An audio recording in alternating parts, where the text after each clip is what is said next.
Ini buat mikrofon.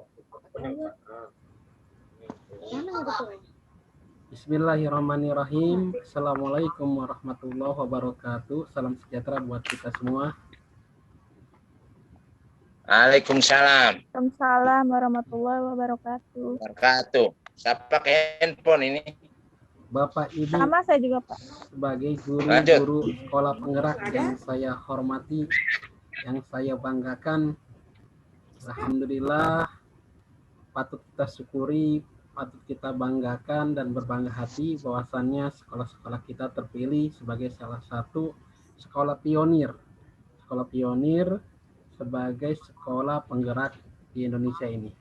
Kita merupakan sebagai sekolah-sekolah awal yang melaksanakan program sekolah penggerak.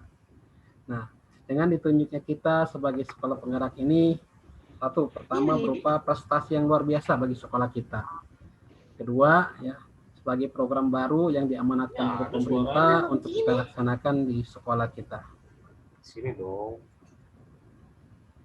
Suaranya terdengar Bapak Ibu? Ya. Dengar. Terdengar. Suara dengar. Jadi pada malam ini, bagaimana yang kita telah rencanakan dan apa yang dikatakan kepada kita, bahwasannya pada malam ini kita akan melaksanakan fasilitasi in-house training, di mana kita mengadakan sebuah pelatihan, simulasi pelatihan untuk pelaksanaan IHT nantinya di masing-masing sekolah kita. Untuk pelaksanaan IHT kali ini, ya, fasilitasi pelaksanaan IHT pada malam ini, saya mengambil sebuah modul yaitu tentang kurikulum sekolah penggerak. Nah, demi lancarnya kegiatan kita pada malam ini, tentunya harus kita awali dengan rangkaian ya, mulai dari pembukaan, kemudian nanti ada penugasan kepada teman-teman kita, siapa yang akan ditunjuk sebagai fasilitator. Ya, untuk fasilitator alhamdulillah saya sendiri. Nah, kemudian nanti yang bertugas menjadi moderator dan yang bertugas memandu ice breakingnya. Ya, langsung saja untuk sebagai petugas moderator, kita sepakati siapa?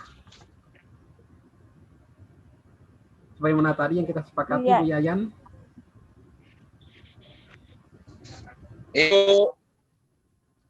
Ibu Yayan bagaimana kesediaannya? Atau saya ice breaking ya? Boleh ice breaking, boleh Bu Siti, boleh Pak Yohakim. Boleh? Ini sudah direkam, Pak. Sudah direkam, Ibu. Sudah direkam. Nanti kalau rekam yang khususnya buat di YouTube, jangan yang ini. Yang mana langsung itu? Sudah moderator. Enggak, dari awal dulu. Dari awal dulu saya memberikan sambutan, nah kemudian nanti diteruskan oleh moderator ya. Setelah ditunjuk moderator, kemudian ice breaking-nya, baru nanti dari moderator yang akan mengatur acara ini. Ya begitu ya Bu ya? Ya. Iya Pak. Bu Yayan, ada Bu Yayan? Nggak kelihatan ini. Halo, kayaknya masalah sinyal ya. Langsung saja kita ganti saja ya Bapak Ibu ya. Untuk moderatornya langsung saya tunjuk ya.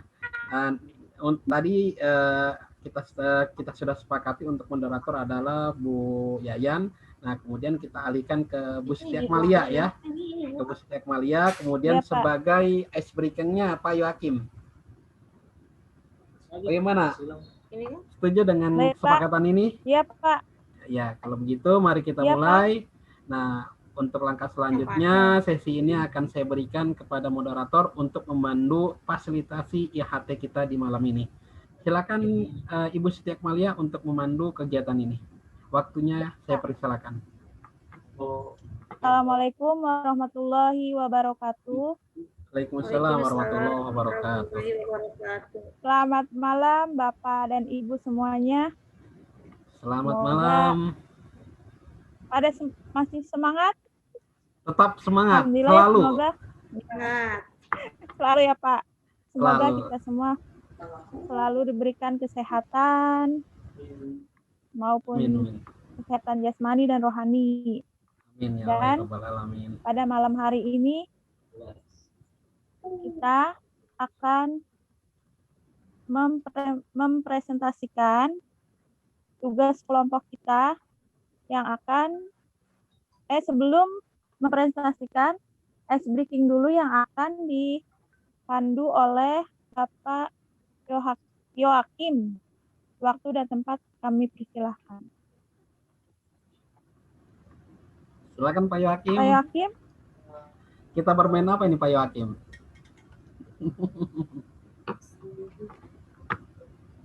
Pak Yoakim, mana Pak Yoakim? Ada Bu? Halo? Ada apa? Pak Yoakim. Ya udah masuk. Oh, dari awal. Ya udah ntar ya. Ya sudah Ibu. Bu Yayat, ya Bu Yayan sudah masuk ya. Bu Yayan di admit lagi Pak. Ya sudah Bu. Ya di keluar lagi, tadi keluar sendiri. Ya sudah. Gerah katanya dalam. Pak Yoakim mana? Pak Yoakim menghilang dari peredaran kayaknya nih. Ya udah saya aja deh. Bosan dari awal lagi, dari awal lagi. Coba dia di-admit lagi kali ini. Dimatiin aja ya. Kita matiin dulu ya, kita pause dulu ya. Mati Pak Yoakim jangan. Iya. Recordingnya saya pause dulu ya. Ready. Bismillahirrahmanirrahim. Assalamualaikum warahmatullahi wabarakatuh. Waalaikumsalam. Selamat malam, salam sejahtera buat kita semua. Di malam yang semakin larut ini, tapi kita masih bersemangat, masih mempunyai keinginan, ya, kemauan untuk berkumpul bersama, walaupun dengan terpaksa. Karena ini tugas kita untuk esok hari. Kalau kita tidak kerjakan, ya, ada kemungkinan ya tidak ada nilai, tidak ada nilai yang kita dapatkan. Jadi walaupun ini satu keterpaksaan, mudah-mudahan ya di dalam keterpaksaan ini memberikan keberkahan buat kita dan kita mendapatkan ilmu yang baru. Dan ini juga menjadi sebuah pengalaman yang baru buat kita dengan pengetahuan teknologi yang cukup, kemudian dengan alat peralatan teknologi yang cukup juga, tapi kita berani dan bisa memulai untuk melakukan terobosan yang baru dengan mencoba mengadakan kegiatan menggunakan Zoom meeting ini. Untuk kegiatan malam ini sebagaimana yang telah kita rencanakan pada sesi sinkronus tadi, bahwasannya kita ditugaskan untuk membuat fasilitasi yaitu in-house training, di mana kita akan mengadakan simulasi untuk pelatihan nantinya di sekolah. Sebelum kita terjun ke sekolah nantinya, terjun ke lapangan, maka sebagai salah satu tugas di dalam kegiatan sinkronus atau asinkronus ini, kita ditugaskan untuk membuat sebuah simulasi pelaksanaan IHT seolah-olah ini terlaksana di sekolah kita dalam keadaan pandemi seperti ini. Nantinya, ketika di awal tahun ajaran baru, ketika kita mulai menerapkan proses fasilitasi ini di sekolah-sekolah, ada dua kemungkinan, bisa diadakan secara daring seperti ini, ataupun diadakan luring, di mana dengan ketergantungan kondisi yang memungkinkan pada saat nanti. Nah, untuk kegiatan malam ini, jadi kegiatan kita mungkin nanti akan pertama akan saya pandu dulu, kemudian nanti akan saya tunjuk siapa yang akan bertugas menjadi moderator pada kegiatan fasilitasi ini, kemudian pemandu ice breaking-nya. Sebagaimana di awal tadi kita sepakati untuk moderatornya kita berikan tugas kepada Bu Yayan Herianti. Kemudian sebagai ice breaking-nya, nah kita berikan kepada Pak Yoakim saja nih kayaknya. Ya Bu Akmal, nggak apa-apa Bu Akmal ya? Oke. Ya. Siap. Nah, ya. Jadi waktu kita hanya 20 menit dalam kegiatan simulasi IHT ini. Kita catat dari pukul 21.30, berarti selesai pada pukul 21.50. Atau kita lebihkan sedikit ya setidaknya paling lambat ya, atau paling malam pukul 10 malam kita selesaikan kegiatan IHT ini, fasilitasi IHT ini. Nah, untuk selanjutnya waktu saya berikan kepada moderator Bu Yayan Herianti untuk membantu kegiatan ini. Waktu saya berikan. Terima kasih. Ya, terima kasih Pak Rohadian atas waktunya. Bapak dan Ibu semuanya, bagaimana? Sudah siap? Semangat? Siap. Ya, semangat, Bu. Ya, meskipun sudah larut, mudah-mudahan semangat kita tidak terkalahkan dengan semangat pagi. Betul. Assalamualaikum warahmatullahi wabarakatuh. Waalaikumsalam warahmatullahi wabarakatuh. salam hormat, salam sejahtera untuk kita semua. Bagaimana kabarnya Bapak dan Ibu semuanya? Kabar baik, Bu. Sehat walafiat. Mudah-mudahan semuanya selalu baik, sehat ya. Sehingga nanti selain di media sosial ini, kita bisa bertemu, mudah-mudahan ya nanti bisa Amin, bertemu ya secara Rabbal nyata. alamin. Mudah-mudahan. Zoom ini. Ya. Untuk mengawali agenda kita pada malam hari ini, marilah kita buka dengan bersama-sama membacakan doa menurut kepercayaan dan agamanya masing-masing. Berdoa dimulai. Dalam nama Bapa dan Putra dan Roh Kudus. Amin. Amin. Amin. Mudah-mudahan kegiatan kita pada malam hari ini berjalan dengan lancar. Amin. Baik, Bapak Ibu, supaya tidak terlihat tegang dan ngantuk-ngantuknya hilang gitu ya. Marilah materi dimulai ini untuk menambah semangat kita pada malam hari ini. Kita akan adakan speaking terlebih dahulu. Nah, seperti yang sudah disebutkan tadi, speaking pada malam hari ini akan dipandu oleh Pak Yoakim. Kepada Bapak Yoakim dipersilahkan. Oke. Ya, terima kasih Bu Yayan. Ini speakingnya sederhana saja. Kita lagu yang biasa. Biasa daripada kepala, pundak, lutut, kaki, daun, telinga, mata, hidung, dan pipi. Jadi malam ini kita coba, jangan lupa bagian dari tubuh kita, supaya depan siswa kita juga bisa mengajari tentang anggota tubuh lebih gampang sebagai speaking. Oke, kita mulai ya. 1, 2, 3. Kepala, pundak, lutut kaki, telinga, daun, telinga, mata, hidung, dan pipi. hidung dan pipi. Ya, terima kasih. Itu saja. Jangan lama-lama. Waktu kita. Ya, terima kasih ya. Pak. Gimana Bapak Ibu semuanya masih tertukar mana hidung mana pipi? Ya, selalu terbuka di telinga untuk mendengar. Hilang ya. Yang ini masih ingat ini telinga, yang ini hidung. Ini tidak salah pegang tadi kita ya. Iya, betul. Telinga kami siap mendengar. Iya. Terima kasih Bapak atas speaking-nya.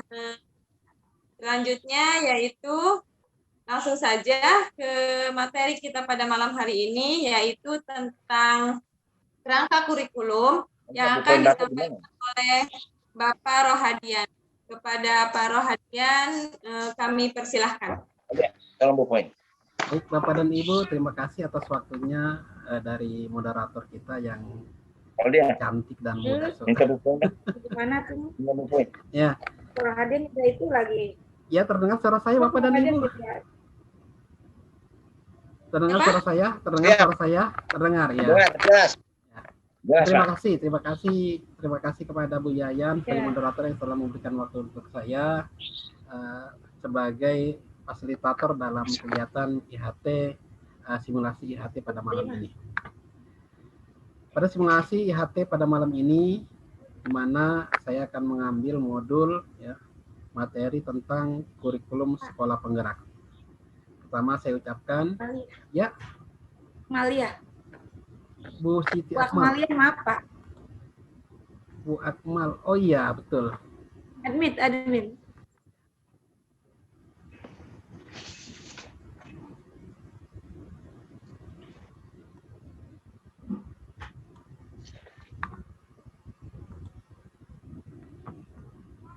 Lagi proses Bu Siti ini.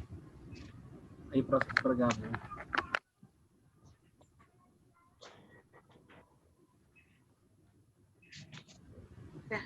Ya. Sudah terdengar Bu Siti? Siap. Bu Siti Akmalia, sudah terdengar suara saya? Mohon maaf Bapak Ya. Ibu. Ya, terima kasih.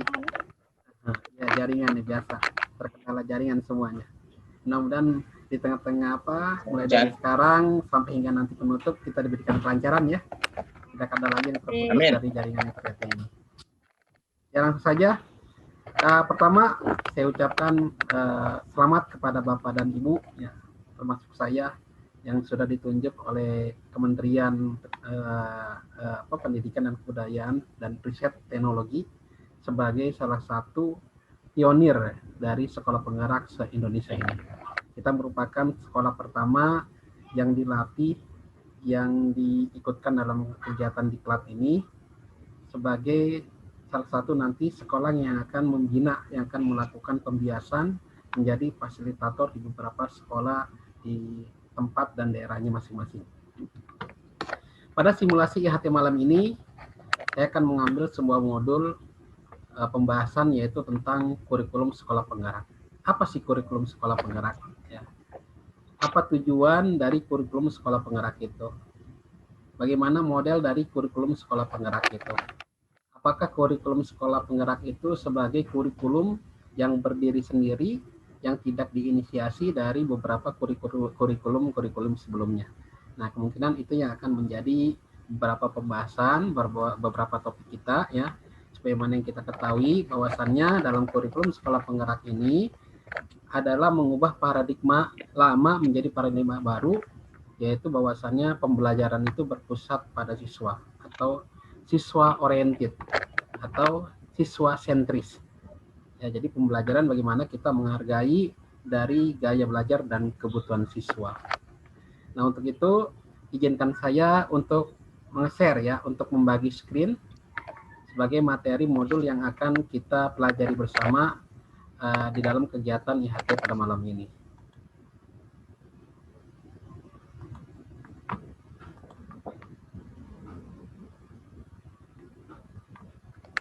Bagaimana Bapak dan Ibu, terlihat semuanya? Ya. Bisa dilihat semuanya? Ya, terima kasih Bapak Ibu. Oke. Jadi untuk IHT pada malam ini, bagaimana yang saya sampaikan tadi, saya memilih modul tentang kurikulum sekolah penggerak. Adapun alur, ya, alur atau dari panduan kegiatan malam ini sebagaimana yang kita buat bersama-sama, yang kita rencanakan bersama-sama, ya. Nah, salah satunya pada langkah-langkahnya adalah pertama, fasilitator membuka sesi pelatihan. Kemudian ada lagi fasilitator menyapa para peserta pelatihan. Fasilitator meminta seorang peserta pelatihan untuk bertugas sebagai moderator dan ice breaking. Adapun topik, ya, topiknya yang pertama adalah tentang profil pelajar Pancasila. Kemudian struktur kurikulum sekolah penggerak, prinsip pembelajaran, dan prinsip asesmen. Sebelum kita masuk ke dalam penyampaian materi pada inti permasalahan, nah, ada yang perlu kita sepakati bersama. Kita perlu sepakati bersama di dalam kegiatan ini agar kegiatan ini berjalan dengan lancar, kita saling menghargai satu sama lain. Nah, kita membuat sebuah kesepakatan bersama. Pertama, ketika mengikuti pelatihan ini, ya diupayakan untuk tepat waktu. Ya, jadi kalau sekarang masih ada yang terlambat, ya, yang terlambatnya 1 jam, 2 jam. Kalau bisa dengan waktu, ya kita harus lebih tepat waktu. Kalau bisa beberapa menit sebelum kegiatan ini dimulai. Yang kedua, membuka kamera selama pelatihan. Nah, jadi selama pelatihan ini Bapak dan Ibu diminta untuk membuka kamera. Jadi biar terlihat sama saya nih, ya, mana yang semangat, mana yang tidak semangat. Insya Allah semangat semuanya, insya Allah semangat semuanya, ya. Semangat Pak, semangat Pak. Ya. Kemudian yang ketiga, saya meminta atau untuk mematikan mikrofon ketika tidak berbicara.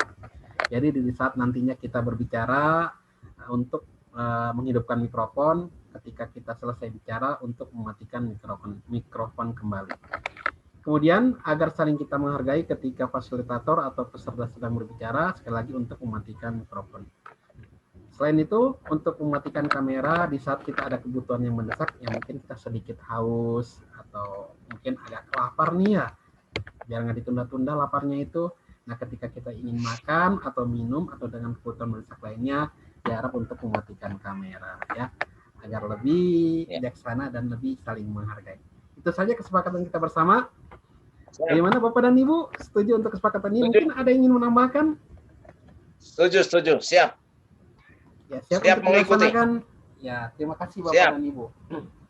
Baik, Kak.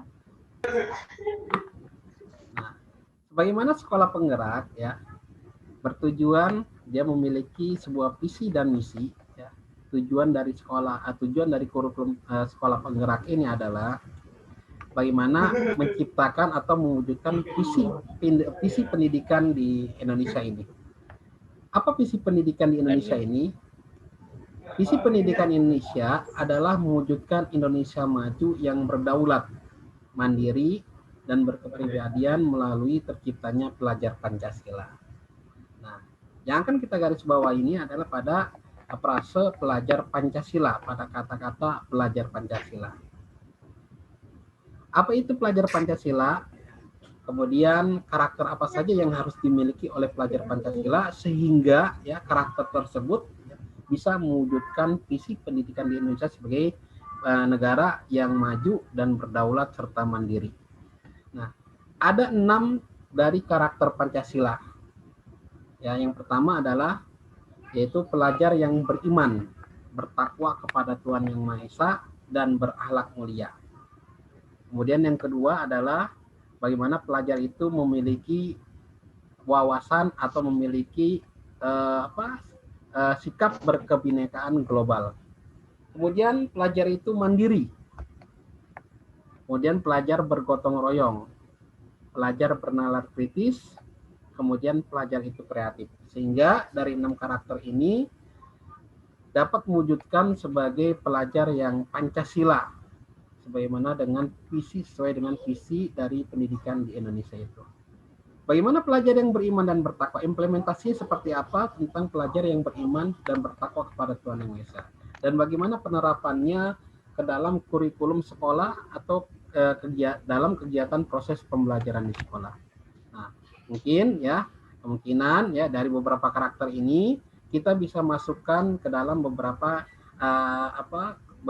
konten dalam capaian-capaian pembelajaran, ataupun kita bisa memasukkan karakter-karakter ini yaitu sebagai salah satu konten ya di dalam modul ajar yang akan kita buat di dalam pembelajaran. Contoh, misal ketika kita memasukkan karakter beriman bertakwa kepada Tuhan Yang Maha Esa dan berakhlak mulia dalam pelajaran agama. Dalam capaian pembelajaran ya, kita bisa memasukkan teks ini ya, kalimat ini yaitu pada misalnya kita memasukkan teks ini beriman bertakwa kepada Tuhan Yang Maha Esa ke dalam elemen akidah, di mana kita membuat sebuah tujuan pembelajaran, sebuah capaian pembelajaran, yaitu dengan memasukkan bagaimana siswa dapat mewujudkan ya, bagaimana siswa dapat berperilaku ya dengan beriman dan bertakwa kepada Tuhan Yang Maha Esa dan berakhlak mulia. Begitu juga dengan karakter-karakter lainnya. Ini semuanya kita dapat sisipkan, kita dapat masukkan, kita dapat integrasikan ke dalam beberapa mata pelajaran ataupun modul-modul ajar yang kita buat sebelum kita melaksanakan pembelajaran di kelas. Kemudian selanjutnya, apa saja yang menjadi ya karakter pelajar Pancasila ini di dalam pembelajaran. Nah, dari 6 karakter Pancasila ini, pelajar Pancasila ini bisa dipelajari melalui pertama program intrakurikuler, yaitu pembelajaran yang terdiferensiasi, capaian pembelajaran disederhanakan, siswa memiliki cukup waktu untuk mendalami konsep dan menguatkan kompetensi, kemudian guru leluasa memilih perangkat ajar sesuai kebutuhan. Selain bisa dimasukkan atau diintegrasikan ke dalam program intrakurikuler, karakter pelajar ini dapat diintegrasikan pula ke dalam program yang kurikuler, ya, seperti program lintas mata pelajaran, berorientasi pada pengembangan karakter dan kompetensi umum, pembelajaran interdisipliner di luar kegiatan kelas, melibatkan masyarakat, muatan lokal dikembangkan sesuai dengan isu nasional dan global. Setelah kita mengenal tentang profil pelajar Pancasila sebagai salah satu elemen yang terdapat di dalam visi pendidikan di Indonesia, sebagai satu tujuan yang terdapat dalam visi pendidikan Indonesia, kita akan masuk ke dalam kurikulum, struktur kurikulum dari sekolah penggerak itu sendiri. Ya. Di sini ada kurikulum PAUD, SD, SMP, SMA. Namun kita sempitkan pembahasan kita kali ini karena kita sebagai guru-guru SD tentunya kita akan membahas tentang struktur kurikulum sekolah penggerak sebagai sekolah dasar. Nah, ada perubahan yang terjadi dalam dalam mata pelajaran yang terdapat pada kurikulum sebelumnya, yaitu kurikulum 2013 dengan kurikulum operasional atau kurikulum sekolah penggerak ini. Sebagai contoh, di kurikulum 2013 ya, untuk perubahan mata pelajaran IPA dan IPS ya yang berdiri sendiri, nanti pada kurikulum sekolah penggerak ini kedua pelajaran tersebut digabung menjadi IPAS ya. Menjadi istilahnya atau namanya menjadi IPAS, penggabungan dari ilmu pengetahuan alam dan sosial ya. Nah, nantinya ini sebagai fondasi mereka ketika mereka nanti masuk ke jenjang berikutnya, yaitu jenjang sekolah menengah pertama, mereka akan mendapatkan ilmu pengetahuan yang terpisah kembali seperti mereka melaksanakan kegiatan pembelajaran menggunakan kurikulum 2013. Jadi, kalau menggunakan kurikulum sekolah penggerak ini, nantinya di SD itu hanya ada satu pelajaran, yaitu IPAS, penggabungan dari ilmu pengetahuan alam dan ilmu pengetahuan sosial. Namun ketika mereka masuk ke jenjang SMP dan SMA, ilmu ini akan dipecah kembali sesuai dengan koridornya masing-masing. Mereka akan mendapat IPA secara tersendiri sebagai mata pelajaran, dan IPS secara tersendiri sebagai mata pelajaran di jenjang SMP dan SMA. Kemudian pada kurikulum 2013, ya, kurikulum sebelum sekolah penggerak ini, atau kurikulum yang masih kita gunakan saat ini ya, di mana kurikulum 2013 ini melakukan pendekatan secara tematik. Kalau dulu kita pernah menggunakan kurikulum 2006 atau kurikulum KTSP ya, di mana pendekatannya berupa pendekatan mata pelajaran.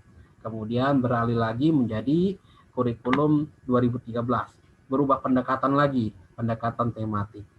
Nah, kemudian dirubah lagi ya, arah perubahannya berubah lagi ketika kita menggunakan kurikulum operasional ini atau kurikulum sekolah penggerak ini, di mana kita boleh ya diberikan kewenangan, diberikan keluasan untuk menggunakan dengan pendekatan mata pelajaran ataupun pendekatan secara tematik.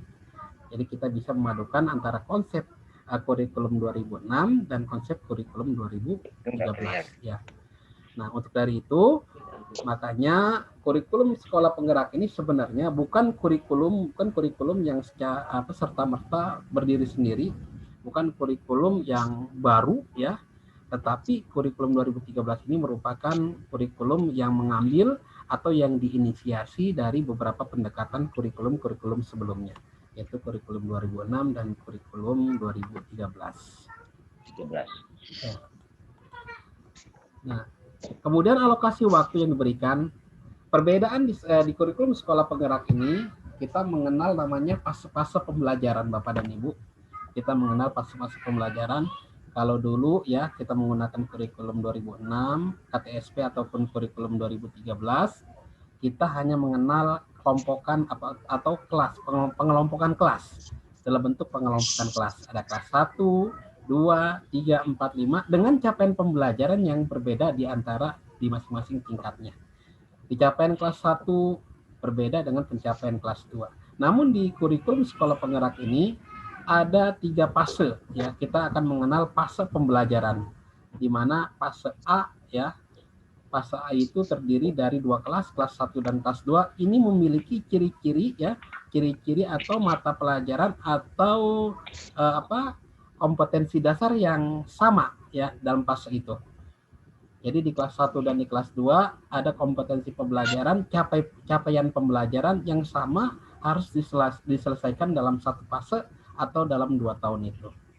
Jadi di dalam kurikulum sekolah penggerak ini kita mengenal 3 fase. Yang pertama fase A, yaitu fasenya kelas 1 dan kelas 2. Kemudian fase B, fasenya kelas 3 dan kelas 4.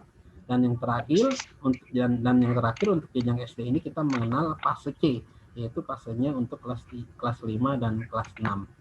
Nah, di mana alokasi waktu pembelajaran pun sedikit berubah ya. Ada beberapa pelajaran yang muatan waktunya itu atau alokasi waktunya itu lebih diperbanyak ya.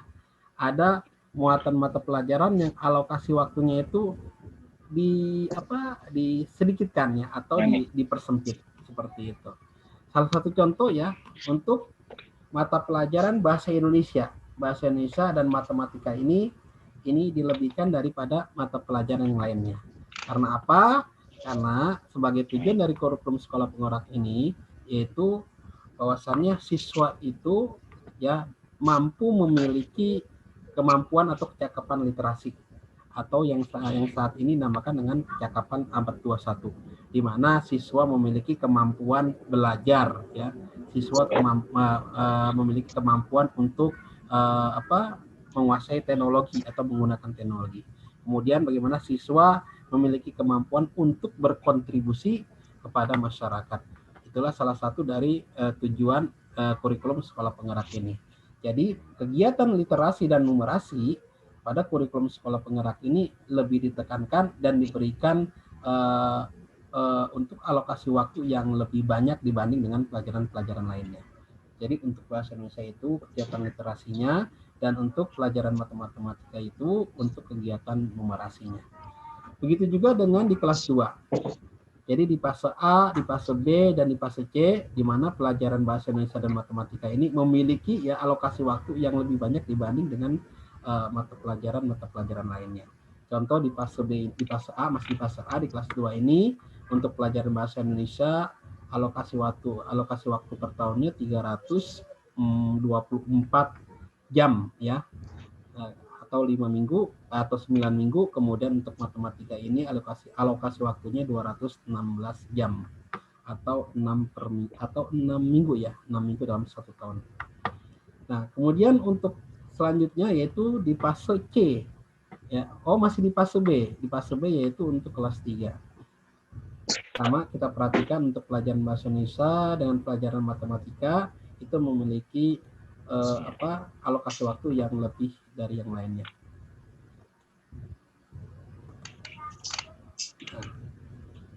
Bagaimana tentang pemahaman Bapak Ibu terkait dengan kurikulum sekolah penggerak ini? Sejauh mana pemahaman kita tentang kurikulum sekolah penggerak ini? Mungkin ada pertanyaan ataupun ada refleksi dari Bapak dan Ibu untuk materi tentang struktur kurikulum sekolah penggerak ini dan profil pelajar Pancasila. Silakan Bapak, Ibu, kalau ada pertanyaan ataupun ada yang ingin didiskusikan dengan teman yang lainnya, silakan. Oke. Saya Pak Rodian ya. Rodian. Saya kasih waktu ke Bu Mai dulu ya Pak ya. Ya Bu Mai dulu ya, yang lebih dulu menunjuk tangan. Assalamualaikum warahmatullahi wabarakatuh. Waalaikumsalam warahmatullahi wabarakatuh. Ini dalam penyusunan program sekolah penggerak itu kenapa di situ ada dibedakan fase-fasenya, ada fase A, fase B, fase C. Apa tujuannya dilakukan tingkatan fase-fase tersebut?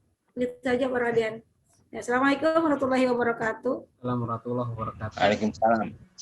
Mungkin dari Bapak Ibu dulu ada yang ingin mencoba menjawab atau ingin mencoba memberikan informasi terkait dengan fase tersebut.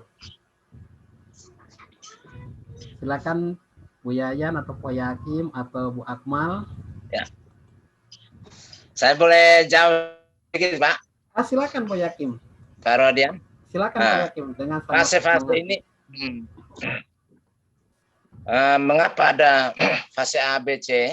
Fase-fase ini kan disesuaikan dengan perkembangan anak, baik secara fisik maupun psikis.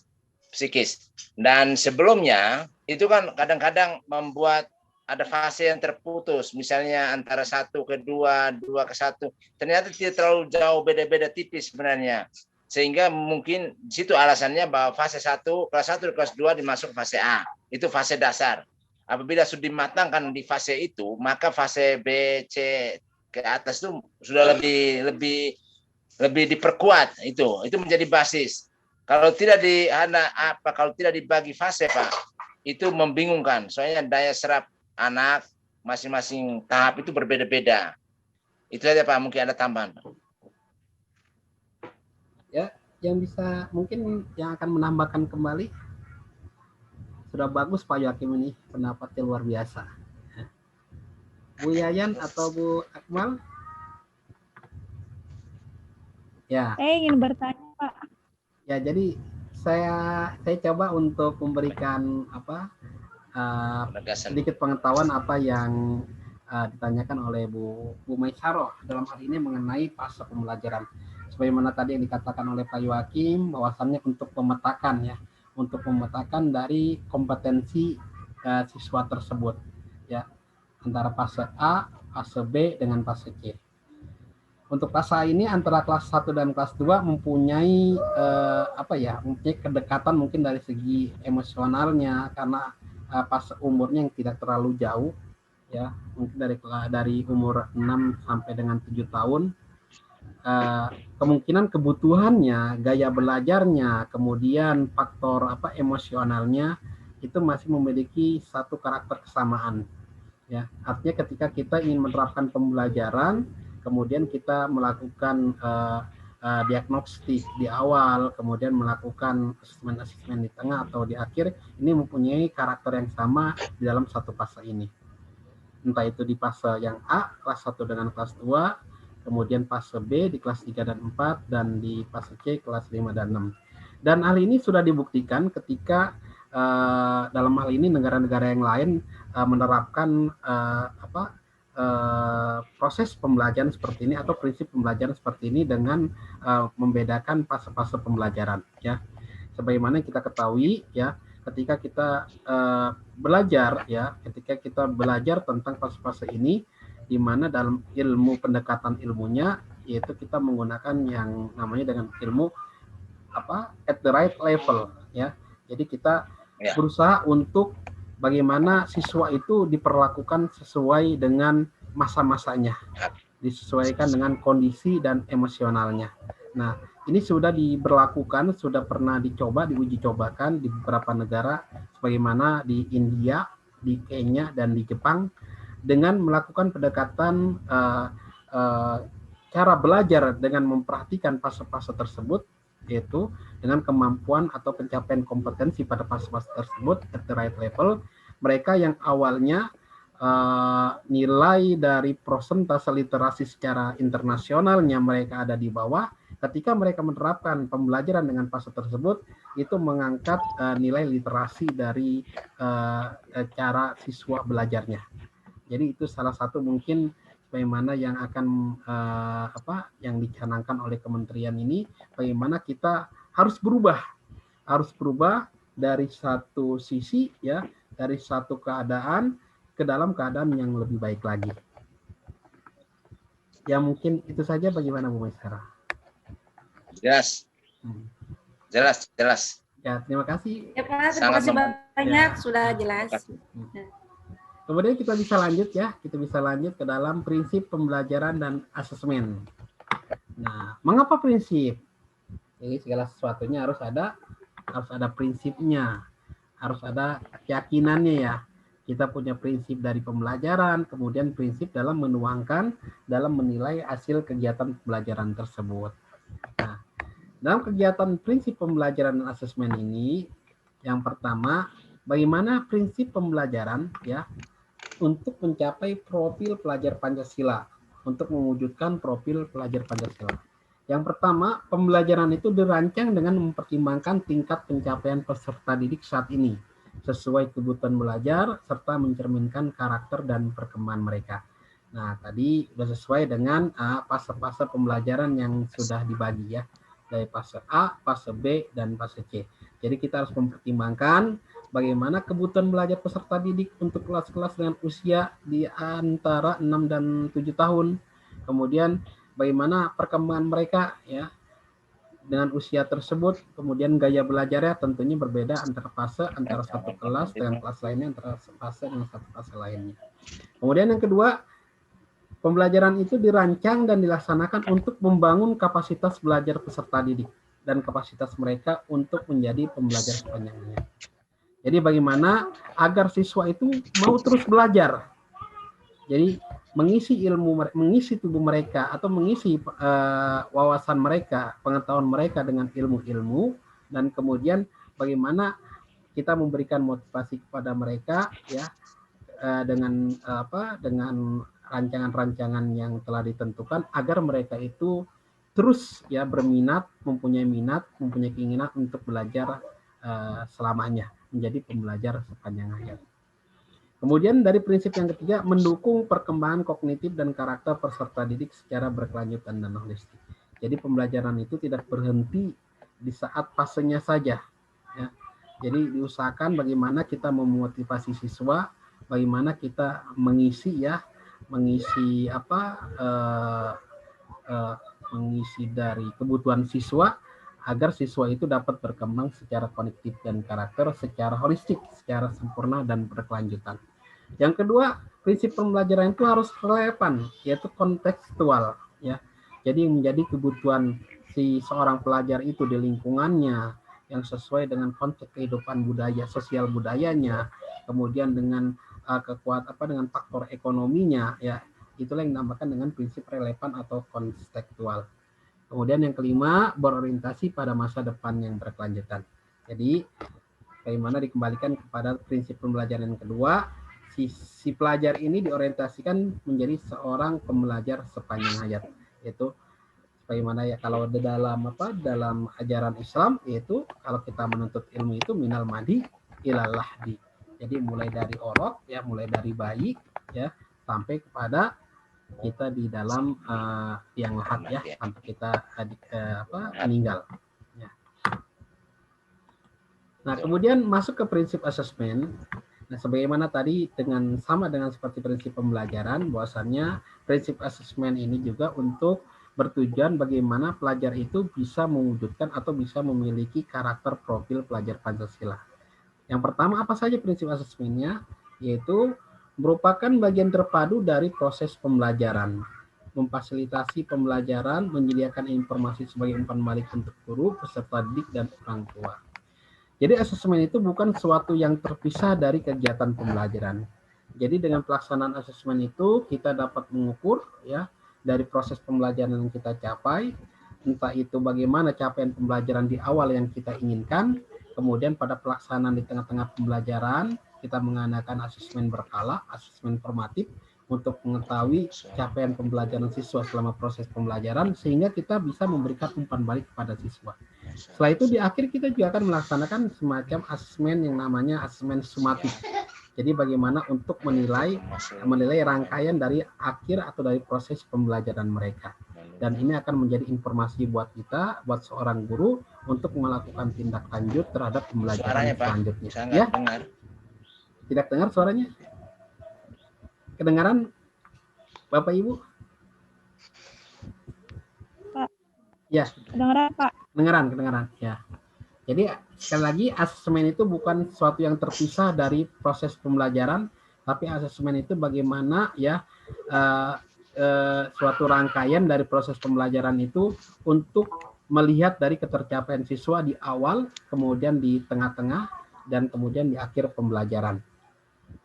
Nanti kita akan mengenal dengan nama asesmen diagnostik, kemudian ada lagi asesmen formatif, yaitu asesmen berkala, kemudian yang terakhir yaitu asesmen sumatif.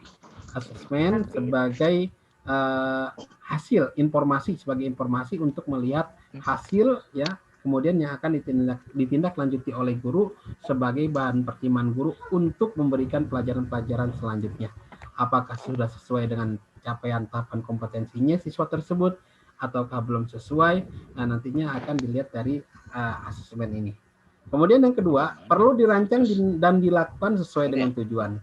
Sebagaimana tadi, tujuan dari asesmen itu yaitu bagaimana siswa itu bisa memiliki karakter profil pelajar Pancasila. Ya. Jadi asesmen itu dirancang secara adil dan dapat dipercaya.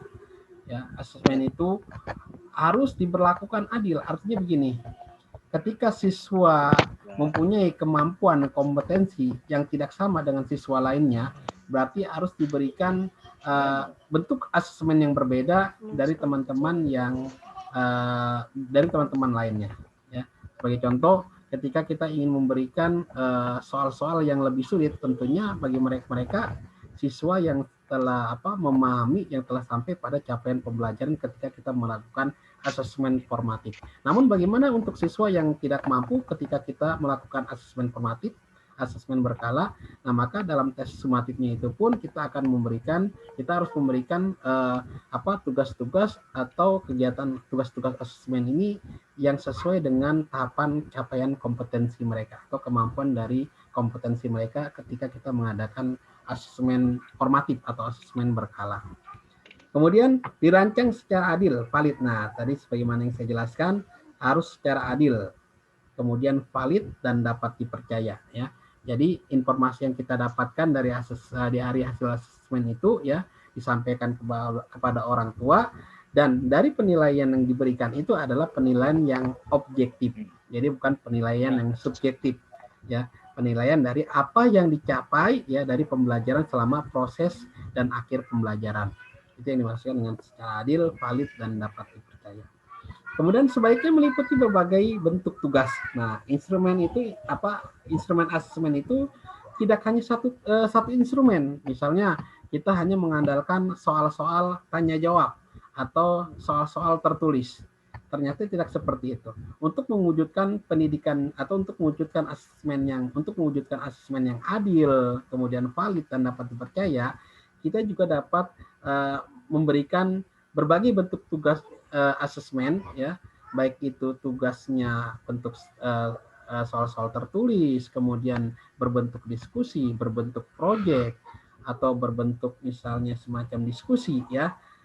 Jadi untuk mewujudkan bahwasannya asesmen yang kita berikan itu sudah sesuai dengan tahapan-tahapan capaian kompetensi mereka.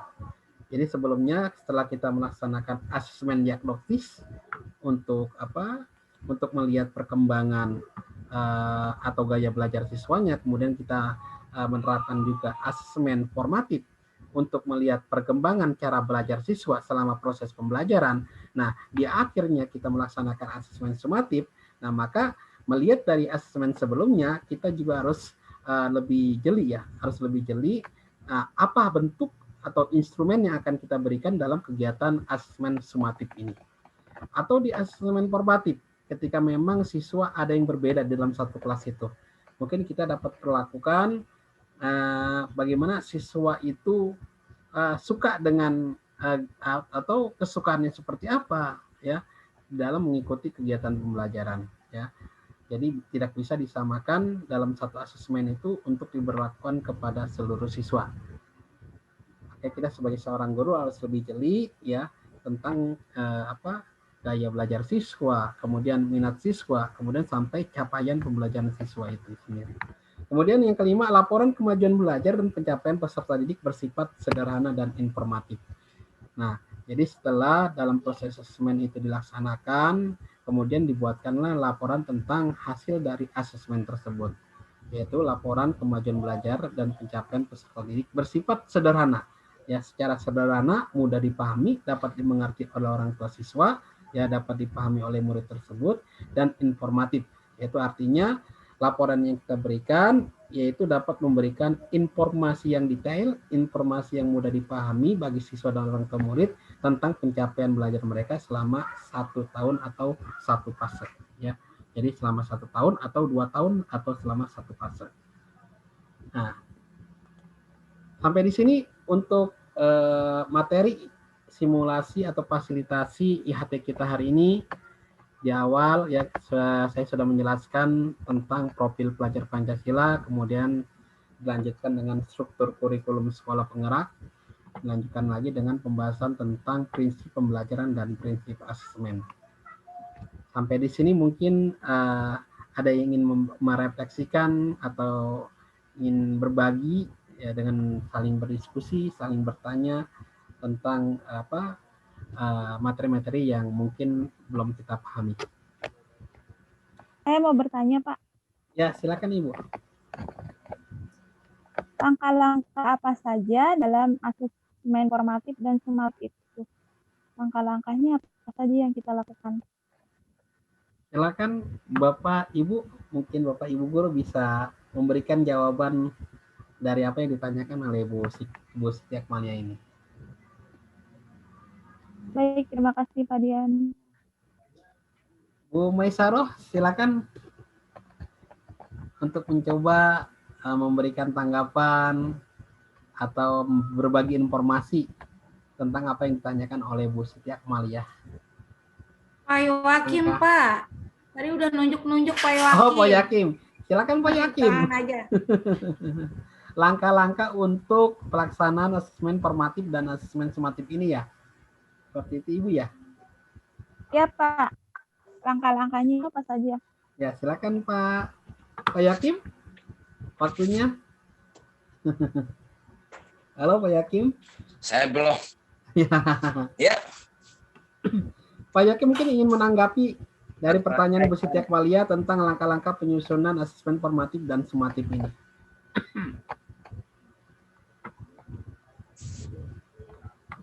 Ya mungkin yang saya paham ya, bahwa langkah yang pertama asesmen itu perlu dirancang dan dilakukan sesuai dengan tujuan. Terus seperti yang tadi Pak jelaskan tentang supaya lebih adil, valid, dan dapat dipercaya. Jadi memberikan informasi yang kaya bagi guru atau maupun peserta didik seperti tadi. Terus mungkin lebih terpadu ya dalam proses itu supaya bisa yang mengerjakan juga bagus. Yang bisa sesuai dengan tujuan pembelajaran itu tujuan yang dicapai itu aja. Itu aja. Mungkin saya kurang ini, tapi nggak ada tambahan Pak. Ya, terima kasih atas tanggapannya Pak Yakim, luar biasa. Bu Yayan mungkin ingin menanggapi. Pak, silakan dilanjutkan. Ya, jadi untuk menanggapi dari pertanyaan Bu Siti Akmaliyah ini, bagaimana langkah-langkah untuk menyusun tes formatif atau asesmen formatif dan asesmen sumatif. Tentunya kalau asesmen formatif kita lakukan di tengah-tengah proses pembelajaran. Bagaimana kita menilai dari capaian pembelajaran siswa di tengah-tengah proses pembelajaran mereka. Ya mungkin salah satu caranya ya atau langkah-langkahnya kita bisa langsung bertanya kepada siswa tentang pemahaman materi yang baru kita berikan tadi. Kemudian setelah bertanya itu kita memberikan ruang kolaborasi kepada siswa bagaimana untuk mendiskusikan dari tema atau pelajaran yang sedang dibahas pada saat itu. Itu mungkin untuk sebagai langkah-langkah formatifnya. Nah setelah itu juga kita bisa memberikan beberapa soal tes tertulis. Soal tes tertulis untuk melihat dari sejauh mana kemampuan mereka di tengah-tengah proses pembelajaran dapat memahami tentang materi yang sedang dipelajari. Itu mungkin sebagai langkah-langkah formatif. Nah untuk langkah-langkah asesmen sumatifnya, ini merupakan asesmen terakhir, asesmen akhir ya, untuk menentukan seberapa jauh pencapaian siswa terhadap materi yang dipelajari pada saat itu atau pada hari ini. Ya. Jadi biasanya kalau asesmen sumatif ini dilaksanakan ketika di pertengahan semester, ya, ada yang namanya ujian tengah semester, ada namanya ujian semester, ya ujian tengah semester atau ujian semester ganjil, ada lagi ujian akhir semester genap. Nah, di saat untuk melihat pencapaian mereka pada pertengahan di semester genap, sejauh mana pencapaian siswa terhadap belajarnya di pertengahan semester genap, maka kita melakukan pelaksanaan asesmen sumatif, yaitu asesmen di akhir pertengahan semester ganjil, ya. Ya, banyak langkah-langkahnya atau banyak instrumen yang dapat kita gunakan untuk melaksanakan asesmen sumatif ini. Yang penting ya, yang perlu diperhatikan bahwasannya asesmen itu bagian terpadu dari pembelajaran dan dia harus bersifat adil dan valid ya, memperlakukan siswa ya sebagaimana dengan pencapaian atau karakter dari kompetensinya. Jadi bentuk instrumen dari sumatif ini kita dapat menggunakan tes-tes tertulis ya, ataupun bisa berupa jurnal-jurnal ya, mereka atau proyek ya, ataupun ya mereka bisa kita berikan dengan tugas-tugas tertentu ya yang berkaitan dengan materi itu. Jadi bentuknya untuk kedua asesmen itu, baik itu formatif dan sumatif, itu bisa berbagai bentuk instrumen yang dapat kita gunakan. Ya jadi itu saja Ibu. Saya boleh nanya Pak? Ya boleh Pak.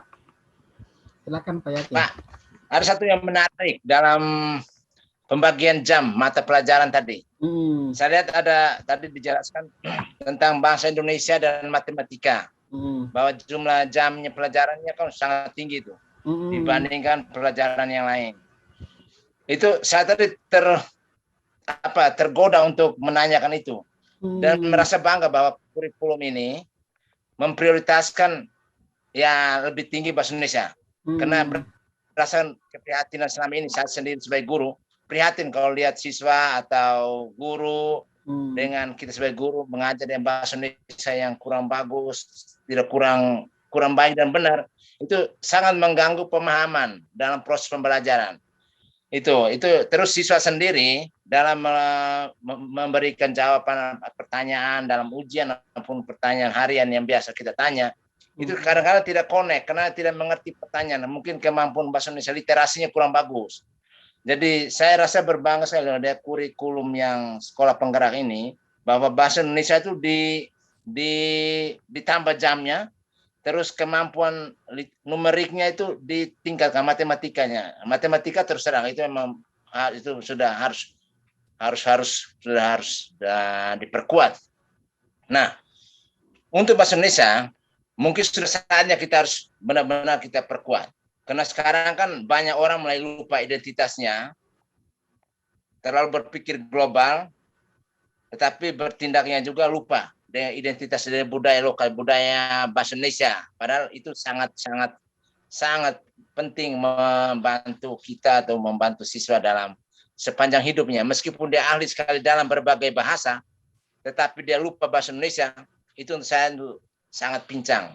Demikian juga kita guru kalau mahir sekali bahasa asing yang bukan bahasa Indonesia, sementara bahasa Indonesianya kacau balau, struktur kalimat atau struktur bahasanya kacau, itu sangat berpengaruh dalam proses pembelajaran.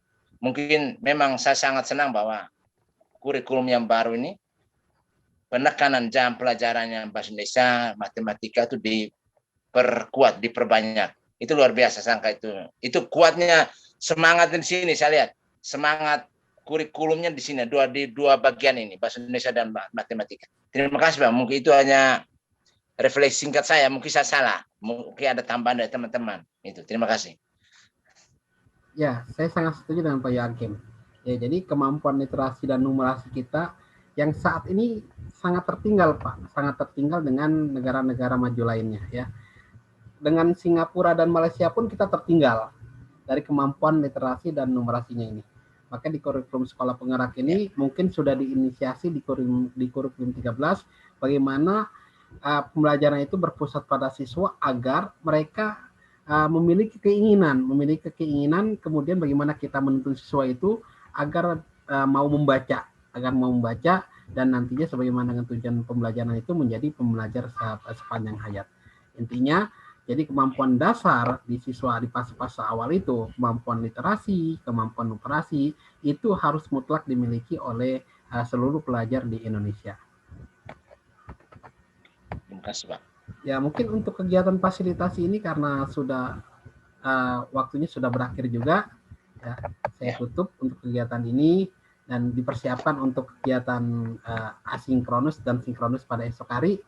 Mudah-mudahan apa yang kita lakukan pada hari ini, kegiatan simulasi kualifikasi ini bisa memberikan suatu pengetahuan dan pengalaman yang berharga bagi kita semua. Dari saya cukupkan sekian. Sebelumnya nanti setelah ini akan saya kembalikan ke moderator. Saya tutup dulu. Assalamualaikum warahmatullahi wabarakatuh. Waalaikumsalam warahmatullahi wabarakatuh. Barakatuh. Minta dimasukin Pak Dian.